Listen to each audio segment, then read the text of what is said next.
Hi, this is Scott. I really appreciate our sponsors because they make the show possible. Today's show is sponsored by Telerik. Create compelling app experiences across any screen with the Telerik platform. Telerik's end-to-end platform uniquely combines industry-leading UI tools with cloud services to simplify the entire app development cycle. Telerik offers everything .NET developers need to build quality apps faster. Try it free at telerik.com/platform. That's telerik.com/platform. I want to take a second to tell you about my sponsor, Raygun. If you want to detect and diagnose errors and crashes in your software, and even find problems that you didn't know existed to improve your software, then Raygun is likely perfect for you. You just add a few lines of code to your application, and in minutes you get real-time error reports with all the information that you need to fix bugs fast. You can even hook it up to your team chat, your bug tracking, and any other development workflow tools. Raygun covers all major web and mobile programming languages, including .NET, the full Xamarin Stack, JavaScript, and many more. Go check out Raygun today at raygun.io. I even use it myself on my little startup, and I really, truly recommend this product. It's a fantastic product. Check it out, Raygun at raygun.io.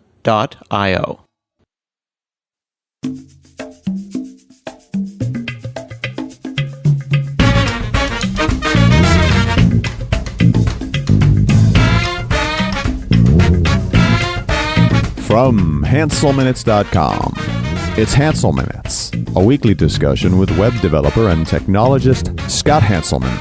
This is Lawrence Ryan announcing show number 489. In this episode, Scott talks with NodeSource's VP of Engineering, Kevin Stewart, about enterprising Node.js. Hi, this is Scott Hanselman. This is another episode of Hansel Minutes, and I'm here today talking with Kevin Stewart, who is a VP of Engineering at NodeSource. How are you, sir? I'm pretty good, Scott. Thanks for having me. No, thanks for chatting with me today. So one of the things that I wanted to talk about with you is that you've got an interesting background, not just in open source, working on things like NodeSource, but then you started in kind of classic commercial software at Adobe. Yes, that's correct. I've spent about 10 years at Adobe prior to NodeSource, where I worked on a variety of things on Adobe's Creative Suite, things from the installers to metadata services as we started to transition towards the cloud. And then I was lucky enough to work on one of the initial services of Creative Cloud, which became Creative Cloud Assets. We focused on basically providing a place for all of our customers' assets to be stored and collaborated on. And that evolved into things like Creative Cloud Libraries. And around that time was when I was approached by NodeSource to help them grow their business, and I decided to make the move. Mm-hmm. And when you were working at Adobe, were they already thinking about open source and bringing open source into the forefront? Absolutely. There was the acquisition of companies like PhoneGap, which was one of the big catalysts of starting to look at how Adobe could contribute to open source and participate in it. With the Apache Cordova project, we started looking at our own IP and seeing, are there things that the open source community would benefit by having Adobe donate and participate in a more open manner? And internally, our CTO started driving more for a model of open source style development, even on the commercial products. Mm-hmm. So then it was natural to get into open source. Totally. Yeah. We were big consumers of open source for probably the last 8 years at Adobe. I pushed our team to say, let's use open source as much as possible, where I could work with legal to make it happen, contribute things back. So it just became second nature after a while. Mm-hmm. And what does NodeSource do? Because it's really about, it seems to me like from looking at the website, it's about the enterprising of Node.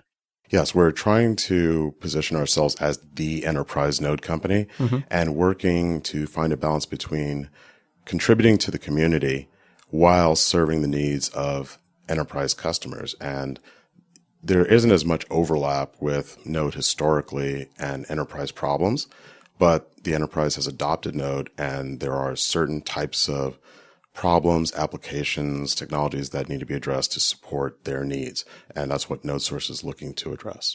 So like most open source projects aren't like ready for the enterprise out of the box, right? No. Enterprise has unique kind of issues. Very unique, or at least Different than, say, your typical open source hacker or, the 5-person team at a startup trying to build a consumer internet application. There are different concerns that enterprises have. And in typical open source fashion, you tend to scratch your own itch. And some of those enterprise needs aren't itches that one guy in his room coding is looking to solve. What is it about the enterprise that's so unique, or why does the enterprise think that it's unique? Like when you say one guy or one gal in their garage, they don't have an enterprise problem because they don't have what? Smart cards? They don't have certificate storage? They don't have a lot of compliance issues that they need to deal with, legal issues, international issues. So there's so many things that are really the area that enterprises have to deal with, things that are just common things. Like I've had to deal with localization so many times and dealing with multiple countries, multiple currencies and multiple countries, localization versus globalization, because there is a difference. Exporting SSL, like the number of times that, some lawyers said, all right, make sure we're not exporting cryptography, and then having to explain that, well, you're not really exporting cryptography when you're using SSL, and things like that are not the sort of things that most open source developers typically have to deal with. There's also a perception issue. I mean, I think Joel Spolsky had a post years ago about the 5 different worlds of software development and sort of made a distinction between commercial software developers and sort of corporate in-house, line of business developers. And there's been this unusual and unfortunate, I believe, divide between the hipster developer, working in San Francisco, building the next great photo sharing app. And then, the lemming that's in, the 3-piece suit, which nobody wears anymore, building yet another database reporting application. Mm-hmm. And yet, in reality, they all have similar problems. I mean, we're in a cloud era. We're hosting things on public clouds, or we're dealing with scaling issues. So there's a lot more similarities between those different worlds of developers, but there's sort of a cultural gap between the two. And that's one of the things that we're hoping to sort of bridge the gap a little bit, especially in the Node world. Right. And technology these days are kind of standing on the shoulders of giants and making things that were once difficult much easier. And a lot of people look at the enterprise as like, oh, here's a bunch of hoops I have to jump through. But at the same time, they are well understood hoops. Yes. There is a certain comfort in knowing that these problems have been solved, so we don't need to go solve them again. Mm-hmm. And I think that's one of the key differentiators between enterprise development, is that there's more focus on solving the business problem and not yet again building another app server or another ORM. We have more pressing needs, usually around revenue, making money. So let's solve those problems that assist the business, as opposed to just trying to do the same thing in a different way using another language or another framework. So as an example, I'm not trying to sound like a commercial, but just as an example, what is a tool that NodeSource does that Node didn't do? Like, what is a need that was required to put Node into the enterprise that you filled? So a product, in one sense, is just support and training.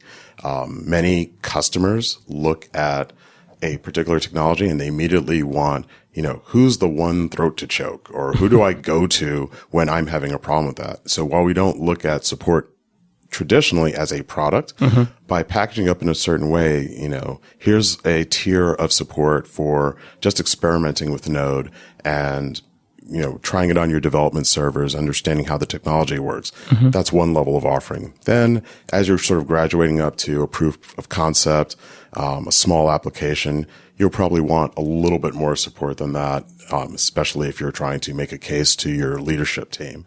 And then finally, when you're really running an application in production and you have a development team, but you want some extra hands to help you scale, help you solve a particular problem, that's another offering. So we just released N Support, which is our commercial Node support offering.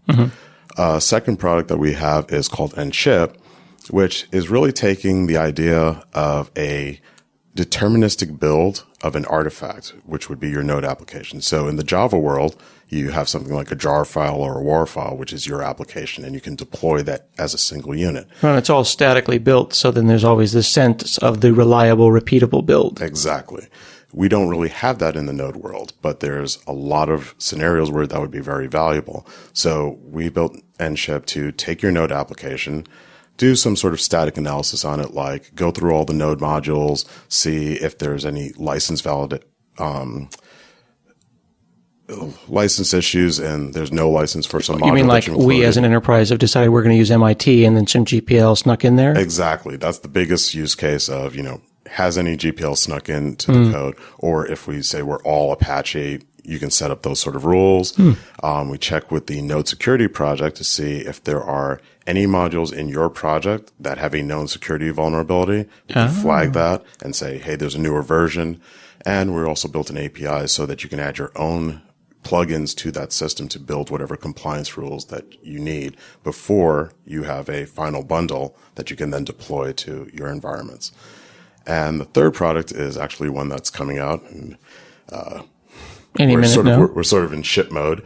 So I can't go into too much details about it other than the Node runtime itself can be a bit of a black box. So you're running a large Node application in production, and all of a sudden you're seeing memory leaks and can't really determine where.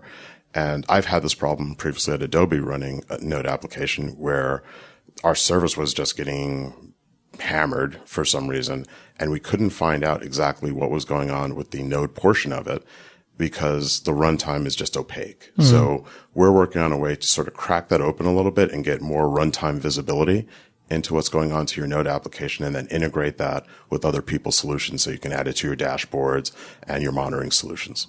Okay, so if I use New Relic or something like that, I can plug it in and get much more insight into what's going on. Absolutely. But when you're out selling enterprise software, and the software that you're selling also happens to be built on open source, aren't you almost selling open source as a concept as much as you are selling your product? Oh, yeah. And we embrace that. A lot of companies have sort of turned the corner and understand that open source is becoming the de facto way to build software, or at least a normal way. There's not as much fear as there used to be. And I think that the growth of cloud in one sense has helped that. The bulk of open source software that's really valuable to companies has tended to be on the infrastructure level. So people have gotten accustomed to, having open source web servers, open source databases, open source development tools. And that's made it easier to make some of those sales. The real complication has sort of been dealing with these customers that have these legacy code bases, and how do they migrate them to a new world? And that's where Node has actually played a huge part in making that transformation, because you can't just rewrite your entire, financial application that's been in Java since Java first came out. And you have challenges like, how do I tackle mobile? I have all these employees that are not using desktops anymore. They're on their mobile phones, and our applications weren't designed with mobile in mind. So that's one use case where Node has played a part with mobile web development, building these front ends that talk to these legacy systems and support their mobile web applications, building APIs so that you can have native apps talking to your backend systems. Maybe you can expand a little bit more on the mobile thing, because I don't quite understand that. Like if I'm using something really old, like let's say I'm even using, God forbid, classic ASP. Yeah. I could still produce Bootstrap HTML, or I could produce responsive design and some decent CSS. Where does Node have a strength when it comes to things like thinking about mobile? Node has a strength in terms of people, say if you don't have developers with those competencies anymore. So you might have an old system that was done in ColdFusion, but now you no longer have any ColdFusion developers, and nobody wants to touch that system that's critical to your business. So using Node as sort of a proxy layer to build the new functionality you need on top, talking to that older system that's still running, and then generating your mobile interface. That is a common pattern that we're seeing. I see. So people are swapping out the brains, and they're doing transplants. Yes. Putting a little node here and a little node there. They're sprinkling it through and using it to support these newer use cases. This episode of Hansel Minutes is brought to you by Braintree, code for easy online payments. If you're building a mobile app and you're searching for a simple payment solution, check out Braintree. The Braintree V.0 SDK makes it easy to offer multiple mobile payment types, so you can start accepting PayPal, Apple Pay, Bitcoin, Venmo, credit cards, and more, all with a single integration. One small snippet of code, and you're set up in less than 10 minutes. If you don't have time, you can give them a call. They'll even handle the integration for you and walk you through it. The SDK supports 7 languages: .NET, Node, Java, Perl, PHP, Python, and Ruby, elegant code, clear documentation. To learn more and for your first $50,000 in transactions fee-free, go to braintreepayments.com/Hanselman. That's braintreepayments.com/Hanselman. One of the things that I found frustrating about Node, and I wonder if it has become a problem in the enterprise space, is that it feels just like even a hello world or a non-trivially sized application involves 70 or 80 or 100 NPM modules. So, hello world's like 80 megs and 3,000 files because of the way NPM works. Right. And the versions and the closures of versions on this thing A wants the version something of C, and then thing B wants a different version of C. Yep. That's really overwhelming. I mean, there's no, again, coming from a .NET person's perspective, there's no base class library. That's correct. It's sort of a double-edged sword, right? So one of the benefits of Node is the fact that we have the NPM repository and all these modules that cover so many different things that you can tap into. The problem, of course, is discoverability. How do you know which is the best OAuth module or which is the best web framework? A lot of them look alike, and there are no real sources. When you start Googling around, you might find outdated references to things like, this was great 3 years ago, but it's not great now. So there is that problem. That is definitely a pain point. And it is something that we've been thinking about how do we address at NodeSource, because, again, we do architectural evaluations with customers, and they need guidance on these things. Right. People want prescriptions. They absolutely want prescriptions.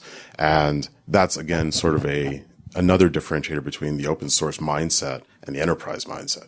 Open source guys basically I want to do whatever I want to do. Let me, figure out the best way to do things. Then we go to enterprise and tell us what to do. Tell us what we should use.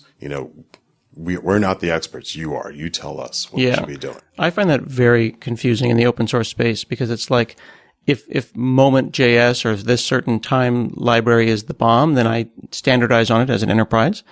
And then a few months later, the 25-year-old that did that is decided it's finished. I think a lot of people have trouble in the open source space understanding the difference between dead and done. Yes. It's okay for a project to be completed. Absolutely. And you can even see that with things like text editors. There was a time where people were, greatly concerned, especially in the Mac world, when TextMate wasn't being updated. It was like, this is great text editor, but it hasn't had an update. And the author was like, yeah, because it works. It works for me. Why do you feel that we have to constantly keep churning on things?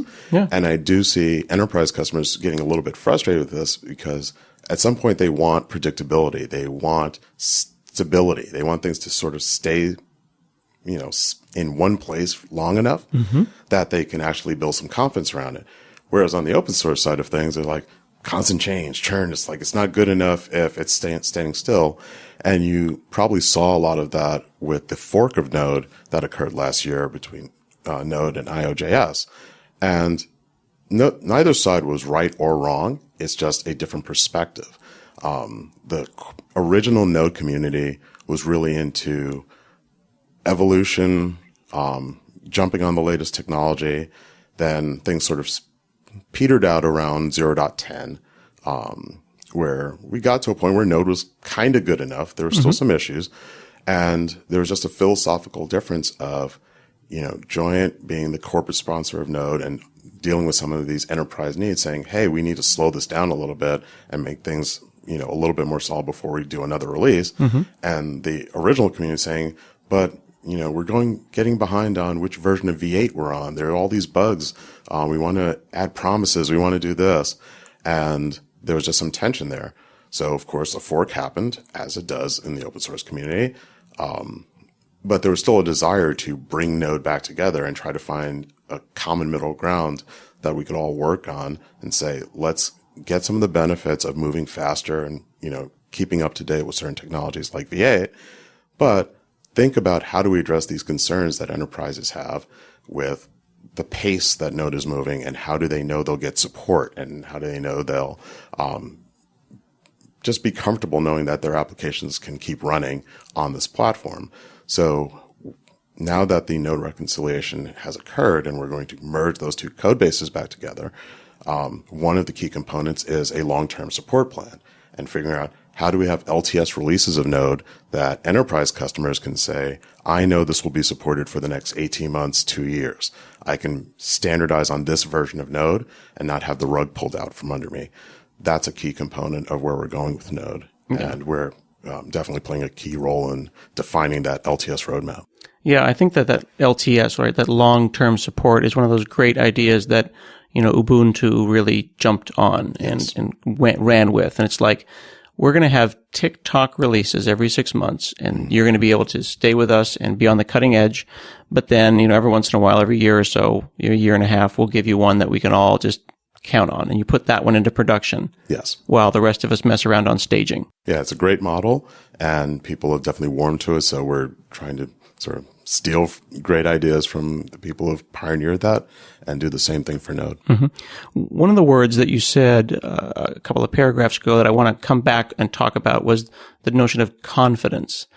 And I realized as you were saying that enterprises want confidence and open source communities want confidence, and the things that they look for that inspire confidence are absolutely diametrically opposed. Yes. I visited a GitHub repo today for something that has actually been built into Windows 10, and I noticed that it said it hadn't been touched in 2 months. And in my mind, I mentally threw my hands up, and I go, more abandonware. Yep. This thing hasn't been touched in 2 months, and my inner open source clock was immediately offended. You know what I mean? That is a normal reaction, yes. But at this 2 months, I mean, you don't get a rec or a statement of work in 2 months in the enterprise. If you're lucky. Yeah, exactly. It is a cultural divide. Change is constant in open source, and we're accustomed to that. The difference is that a lot of people working in open source haven't worked in enterprises. So I've had the luxury of working in both environments, and I can totally understand where these enterprise customers are coming from when they're saying, this thing's changing every day. Oh my gosh, what do I do? But I've also worked on the other side. I was like, hey, this project hasn't been touched in 2 months. This thing's probably got 1 billion bugs in it. Let me go look for something newer that's, fresher. And probably get yourself in trouble because it might be the one that's more baked that is the one you should have picked. Almost without fail, that's generally been the case. I know that it would be an opinionated piece of software, but if there were a thing that NodeSource made that had a confidence index or some kind of a number that would express whether I, as an enterprise, should put my confidence in this piece of software. I'm going to smile and not say anything. See, all good ideas have already been thought about. See, I have thought up an idea, and you've coded it in your mind, and you're off developing this idea. All I will say, there may be a Keynote document or a PDF in the NodeSource Dropbox that might hint at what you just talked about. But I think that when we talk about prescriptions, that's really what we need. Especially with these distributed base class libraries, right? Mm-hmm. That one of the things that made Java succeed and made .NET succeed early on was, here's a fully and completely designed by committee 250 megs of system dot this and that. And one of the things that makes Node difficult for people to jump into is all right, I want to parse a date. All right, well, you've got 6 options, and one of them came out yesterday. Paradox of choice. Exactly. Yeah, absolutely. It's, like I said, it's the double-edged sword, right? Node very much follows the Unix philosophy of small tools join together to do things well. Good point. And, people have totally embraced that. But there comes a point where that actually gets in the way. And you even see this sort of playing out with the whole concept of microservices again, where people are loving this idea of breaking their services down into these really tiny components and coordinating them. And that's why Docker is now sort of the new thing that everybody's talking about. But as soon as you start doing that, then you run into the next level problem. I have all these little services. What's orchestrating them? What's coordinating them? What's managing them? Mm-hmm. So you get back into the almost monolithic approach where you take all these services, you don't have a good plan for orchestrating them. It becomes a monolith again. And, it's really a matter of understanding your problem and coming up with the right solution to do it. And same thing with Node is there are all these modules out there. Sometimes it makes sense to use them. Sometimes it makes sense to write your own thing. I've run into cases where people are just grabbing modules off NPM, building a solution together, and just gluing it together is more of an effort than if you just wrote the code yourself to do the one thing you needed to do. You're saying like literally the Googling for the library probably took more time than just writing the... Exactly. One specific case we had when we were at Adobe running a Node service was we needed a particular piece of functionality, and it turned out that there was an existing module, but all it did was basically run a regex. And so we just took on a dependency that has a regex that's now breaking in production because it doesn't have this one pattern that we need inside of it. And what are you going to send a pull request to get that module updated? I'm like, why don't you just steal the regex and put what we need in and have our own code? And I see a lot of this copy paste programming with NPM that's going on. And yes, that's good for getting up and running pretty quickly. But if you don't understand the implications of taking on all these dependencies and how it's going to affect you downstream, it's going to bite you. So that's part of our approach is not just building products, not just trying to sell things to enterprises, but giving them that understanding of why Node is the way it is, why there's an asynchronous model, how NPM works, how you build applications using Node is as important as just how fast you can develop with Node. Yeah. I was not on the Node side, but on the client side, we're doing some JavaScript with my buddy at work, Damian Edwards, and we wanted to do some interesting stuff with time. As soon as we mentioned time on Twitter, everyone just goes, oh, Moment.js. Mm-hmm. And Damian, who is a pretty senior individual and a smart individual, said, hey guys, just hang on a second. I want to parse one date, one time, and do one thing with it. And you've all suggested a 100K library that I need to bring in. Like, let's just settle down for a second. That happens internally as well. I look at a lot of pull requests like, whoa, you're pulling in what to do what? Right. And he ended up just parsing the string with, index of. Right. And I felt kind of gross, but, sometimes senior engineers need to feel kind of gross. Yes. More often than not, unfortunately. Yeah, absolutely.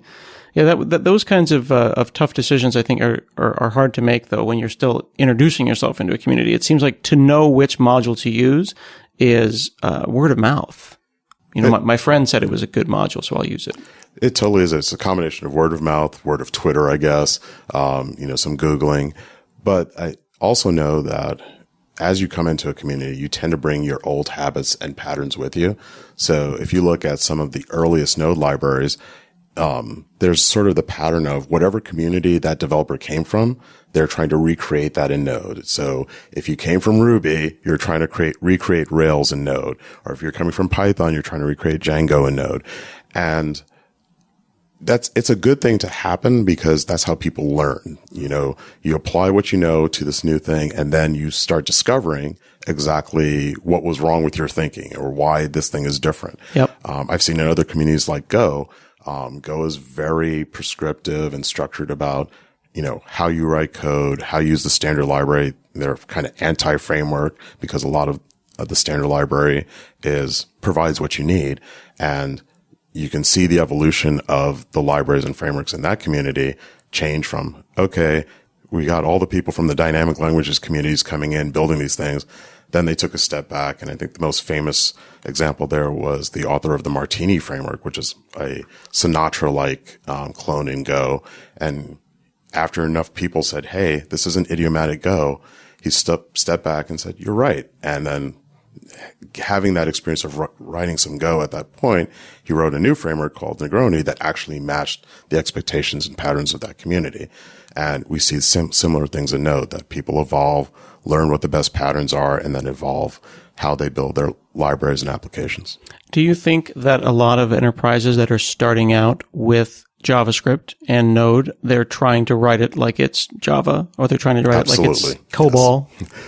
Well, we haven't seen COBOL, but definitely Java-like approaches. We haven't worked with too many Microsoft shops to see, but I would expect, if they were .NET, I'd see a similar pattern of them trying to write it like C#. I'm envisioning a lot of what we call arrow code, if, and then unrolling all the way. And not a lot of functional programming paradigms. There's quite a bit of that, yes. Yeah. And again, it's an education process. So we will, send people for like a week, work with their developers, understand what their applications are, and then teach them, this is the callback pattern in JavaScript. This is how the event loop works. Here's how timers work, and then help them sort of translate their mental model of how their system currently works to a way that'll work best with Node and take advantage of its capabilities.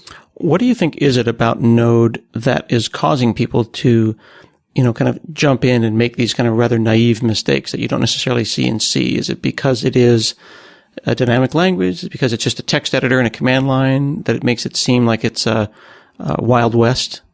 I think it's a combination of the fact that it is a dynamic language. It's accessible. People are coming from the browser world, so people understand the web browser and being able to write JavaScript to do things in it.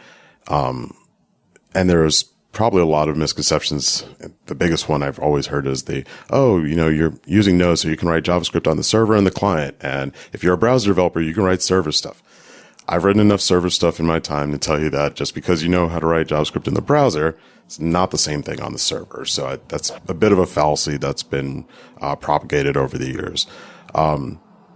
That's a big statement. We should pause on that for a second, because that may have been one of the reasons that people jumped into Node. Like, people may be listening and they may be like, wait, what? Oh, it absolutely was. I mean, I've heard it so often. It's just become this thing where, I've done web development for years. I know JavaScript. I can go write on the server. Right. Well, usually what they mean is they know the DOM.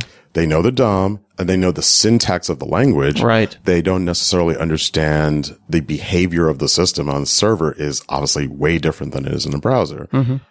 So that's sort of the hook that gets them in. I mean, a crude way of saying it's sort of like the drug dealer model. The first hit's free. A little JavaScript gets you in, then you get a little Node, and then you get really wrapped into it. But as you progress, you'll realize that there are certain concerns that you have on the server that are fundamentally different than they are in the browser.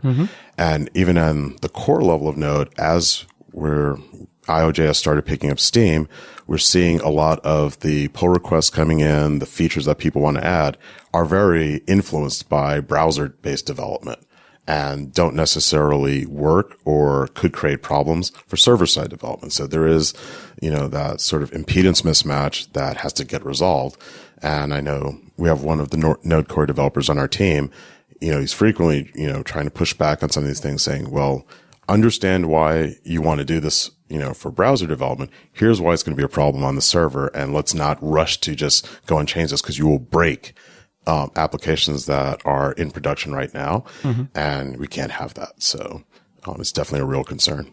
So as we close up here, I want to ask you kind of a trick question. Okay. I want to ask you about microservices, because that seems to be the hot new word right now. Yes. And as we are probably contemporaries, we may have a shared opinion on this. I saw a really great tweet where someone said, my in-process call doesn't have enough latency, so I'm going to, use microservices. That's a good one. You know what I mean? Yeah. Do you think that we're breaking things apart that don't need to be broken apart? I definitely think that that's probably the norm right now as far as microservices go. Microservices do solve a particular problem, but you have to know you have that problem. I think there's a lot of people who are just either saying, hey, microservices is the new SOA. SOA is at a much coarser service-oriented level, architecture. Service-oriented architecture. And microservices is It's a facet of SOA. It's not a replacement for SOA. And in fact, we were talking about this today at lunch. We need to educate customers and developers more about that. Like, understand the problem we're trying to solve. And in some cases, it may be microservices. A lot of cases, you're really looking for SOA, and that's not microservices.